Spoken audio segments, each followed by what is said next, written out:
Welcome to the Academic Woman Amplified podcast. I'm your host, Kathy Mazak, tenured full professor, mom of three, and firm believer that the culture of academia needs to change radically. Women are revolutionizing academia within institutions that were not built for us. If you're ready to reject the culture of overwork, kick guilt and overwhelm to the curb, and amplify your voice to make a real impact on your field without breaking down or burning out, you're in the right place. And it all starts with writing. Let's go. Did you know that it's totally okay to get help with your writing, even at the level of being a professor, even a full professor? And so many savvy academics do get writing help.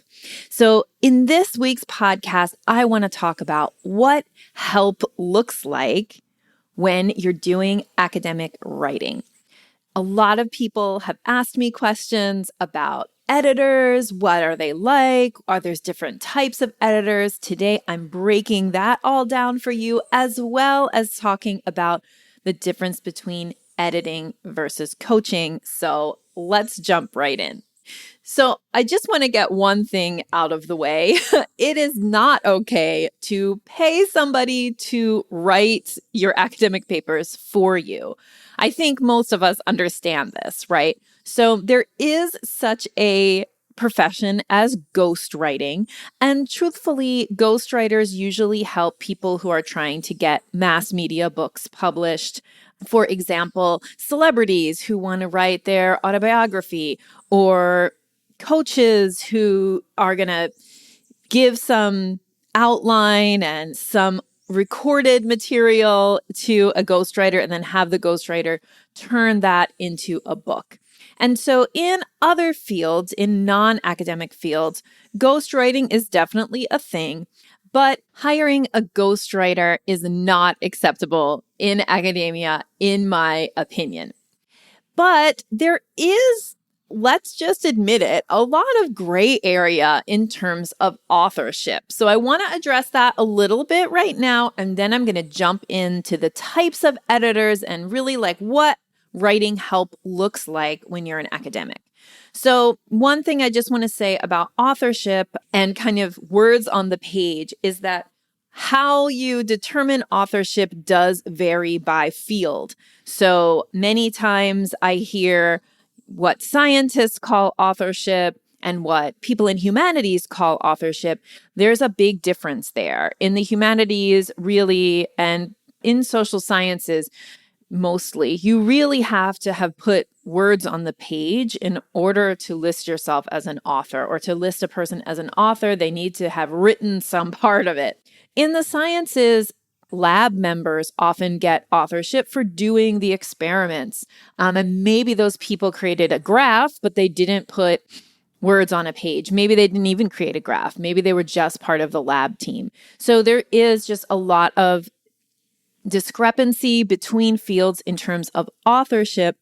But the kinds of things I'm going to talk about today in terms of writing help are meant to apply across fields. All right, so let's jump into types of writing help. So the biggest way that many of us think about getting help with our writing is by hiring an editor. And there are many, many, many different types of editors. So I'm going to talk about each one, what they're called, and what type of help you can expect from each one of them.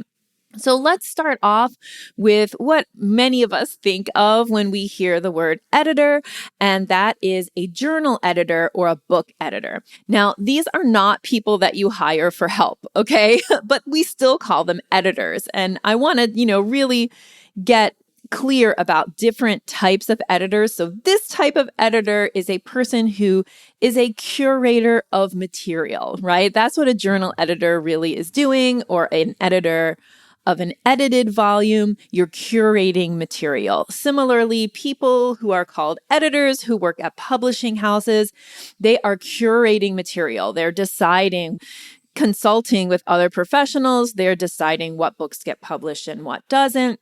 These people are not necessarily writing helpers. And if you are in a book field and you work with an editor at a publishing house, you may get zero writing help from that person. That person's job may be mostly project management of your book compared to the other books, timing your book and its publication with other books in their catalog.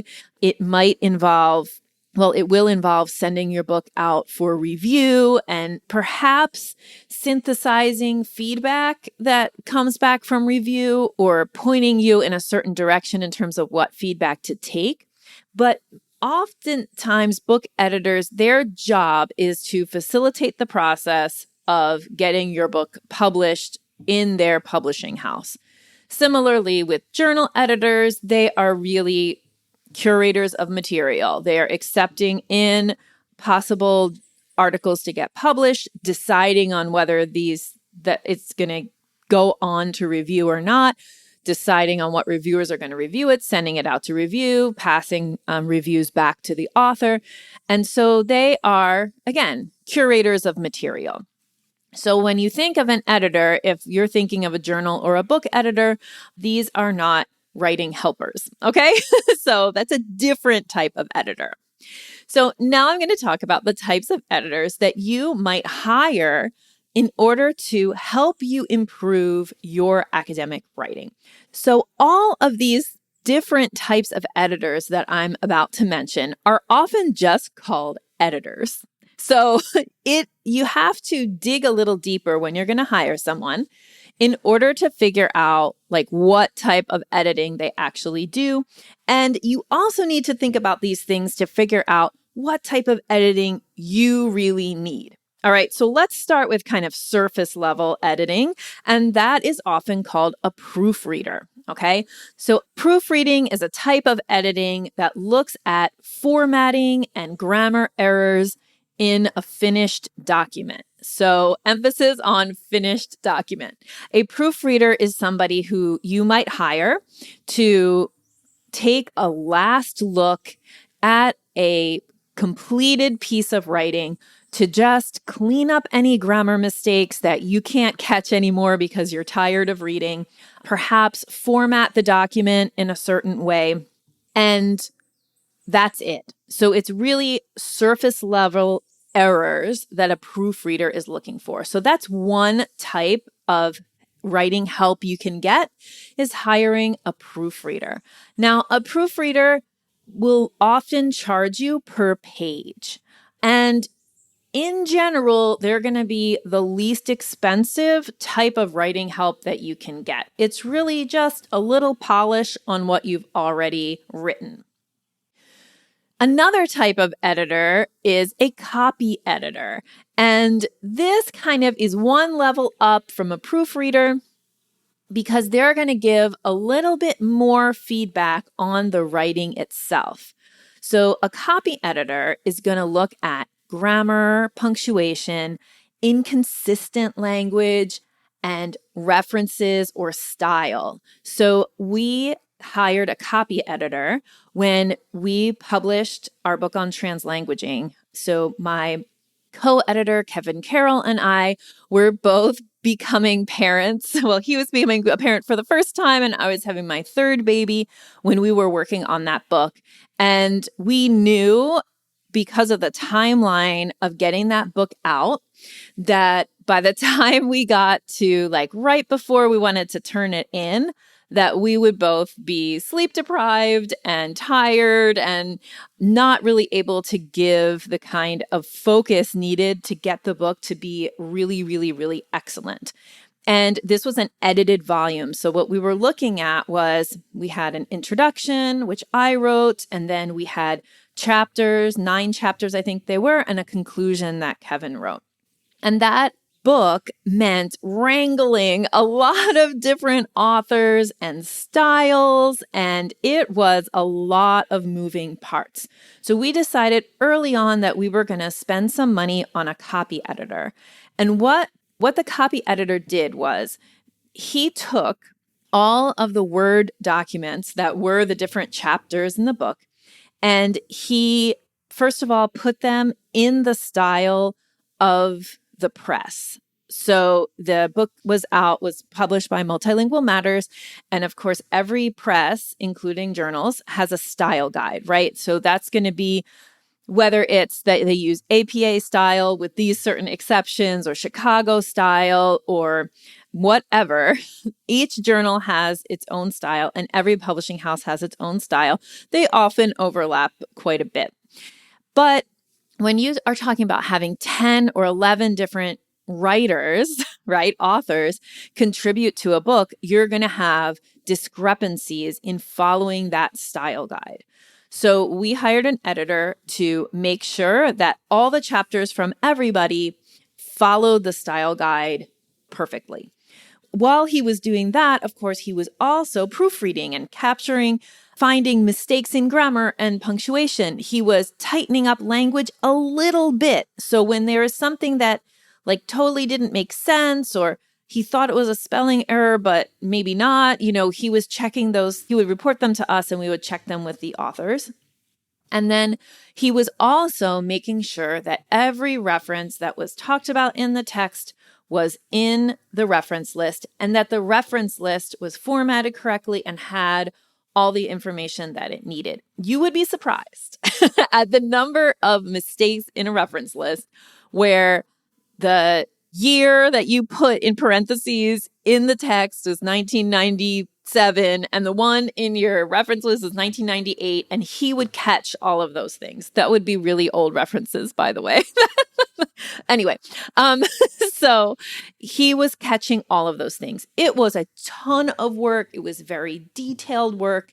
And that was totally worth it for us because I think when he was doing that, I was on maternity. So I had already had my baby and Kevin was almost going to have his baby. So in that time period in there, we hired the copy editor for extra help with our edited volume that we put out.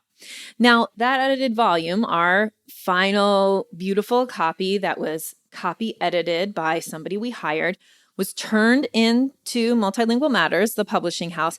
And then they also have a proofreader. And the proofreader looks at things they may or may not catch actual errors. I would just say that you can't really rely on the publishing house's proofreader.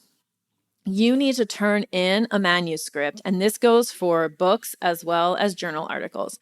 You need to turn in a manuscript that is impeccably proofread and impeccably copy edited, because if they're not going to catch grammatical errors and things, they're really not going to catch those other types of inconsistencies. So you want to take full and complete responsibility for what you turn in for publication. You want it to be just impeccably done. And I mean that when you submit something, but also and especially when you turn something in, the last draft, the publication draft, needs to be impeccable. In terms of proofreading and copy editing, I also believe that submissions need to be very, very, very, very, very good. But you want to make sure that you take responsibility for that last draft that you turn in, the one that the next step is going to be that you get proofs back from the publishing house. You want that draft to be copy edited and proofread. And so either you have to do that yourself or you can pay somebody to do that. So now let's talk about editors who work with you in a little bit more of a deeper way. So not just surface errors, not just inconsistencies in languages or making sure that the formatting and the references are correct, but a little bit more help than that. So there are two types of editors. These names can get twisted around and swapped out one for the other. And there's no definitive guide to how you call this type of editor. But I'm going to use the terms substantive editor and developmental editor. So a substantive editor addresses clarity and writing style and could help you to rewrite whole lines or paragraphs of your work. So a substantive editor is really looking at, you give them a draft and that person is going to tighten up the language, make things clearer. They might cut, they might get rid of redundancies, they might make your sentence structure more straightforward. Really, they're taking the writing, the kind of, if you think of it metaphorically, like the clump of clay writing and smoothing it out on the pottery wheel. So they are dealing with your own expression in the writing style. A developmental editor goes even further, and a developmental editor helps you with content, in addition to structure, tone, style, and organization. So a developmental editor does what your PhD advisor should have been doing, if, whether she did or not, but, what your PhD advisor does as she helps you shape your dissertation.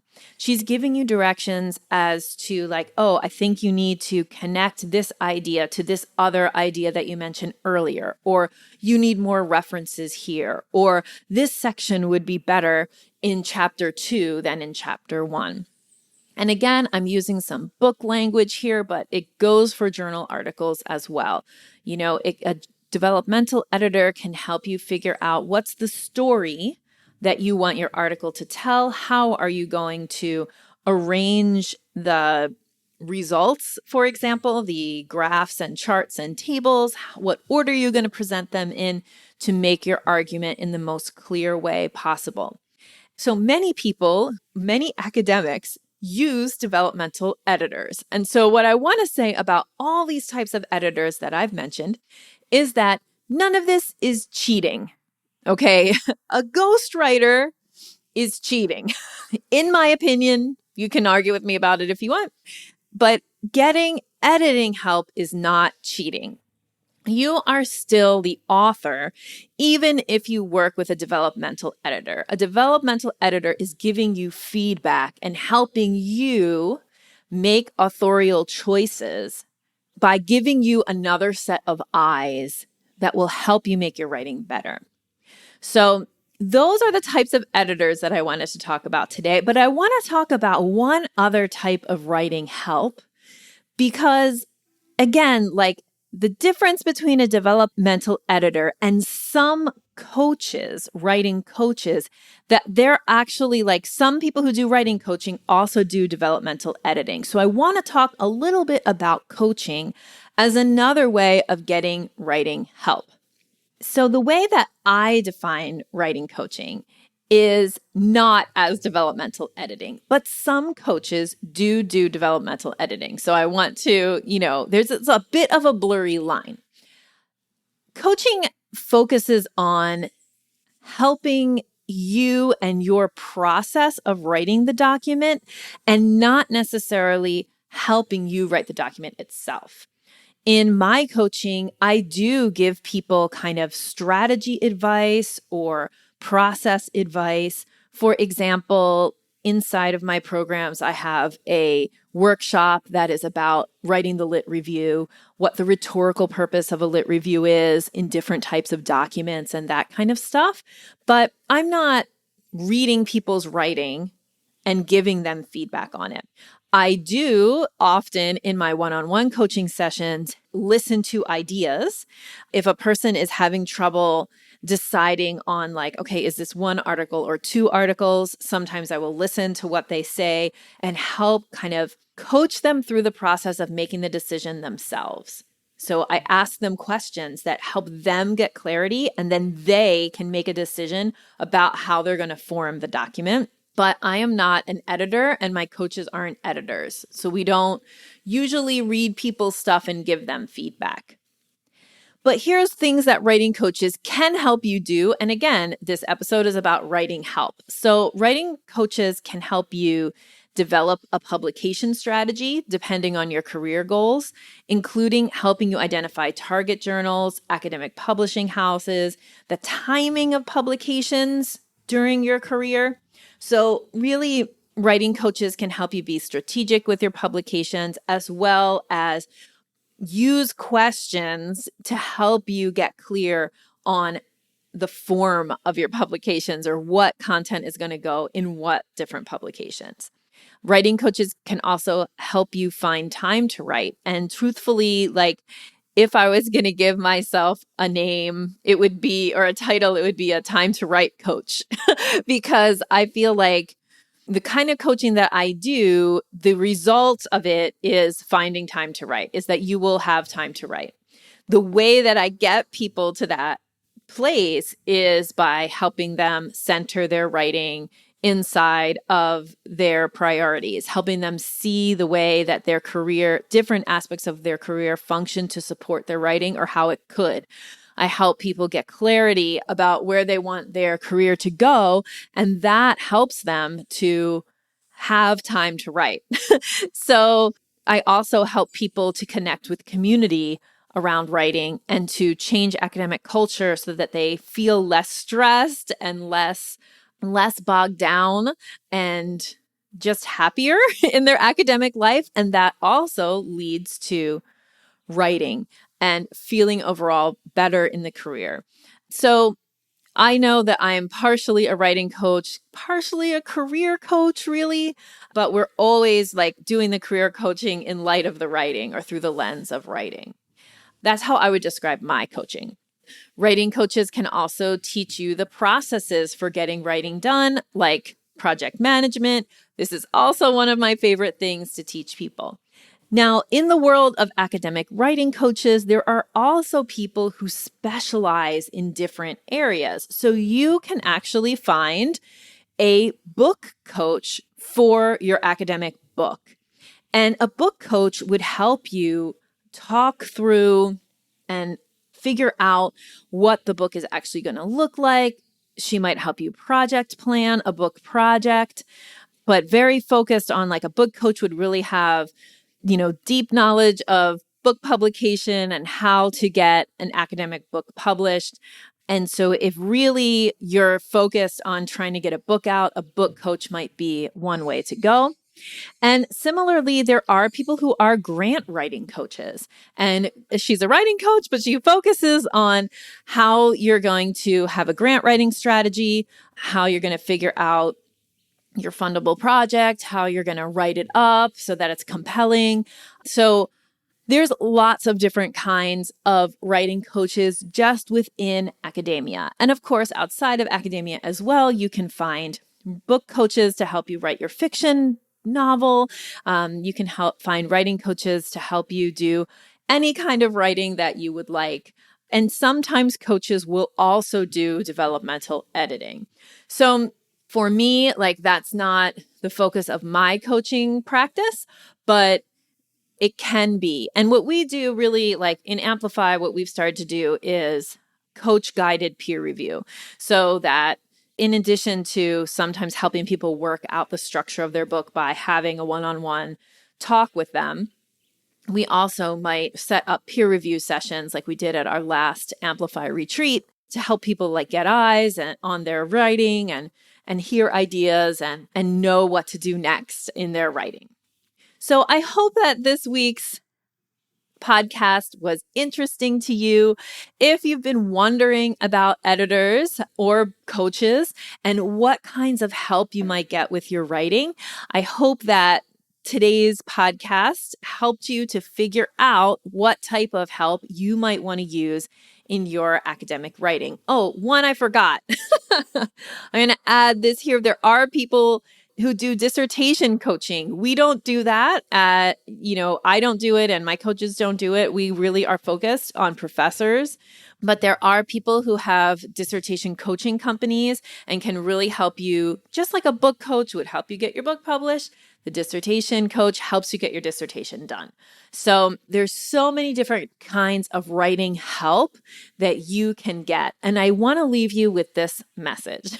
And that is, it's okay to ask for help. In fact, some people, you might be thinking, oh, if I pay an editor, that means I can't do it myself. Or if I pay an editor, it means I'm not a very good writer and maybe I don't deserve to be a professor. So I'm laughing because that's absolutely not true. And I will say that the people who I know who hire developmental editors and who hire proofreaders are all people at top institutions. They are not people who are struggling in any way. They are people who are on top of their game as writers, and they know how to leverage help. They know when they need help to push past boundaries, and they know they have editors that they work with, and that helps them keep their pipeline flowing. And it is a really good investment of money and time for the payoff they get for their career. If you are pre-tenure and you are interested in getting the kind of coaching help that I've been talking about in this episode, plus a lot more, we have our Amplify program open for enrollment right now. Amplify is a faculty writing accelerator program. And what that means is that through the year-long process of training, community, and coaching, you will write and publish more. And the goal of the program is for you to go up for tenure with confidence. I'm going to be talking more about it in future podcast episodes and exactly the framework that we use in the Amplify program. But I want you to know that you can enroll right now or just maybe find out more by applying to the program. We do have an application process, and the link is in the show notes.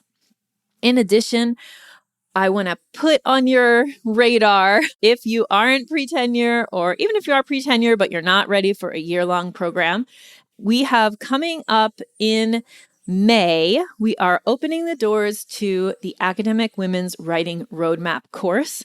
That course is a 10-week course that walks you through the process of establishing a publication pipeline, figuring out your writing system, and really lays the foundation for you to either create a flowing pipeline in your academic career or reinvigorate your pipeline, depending on where you are in your career.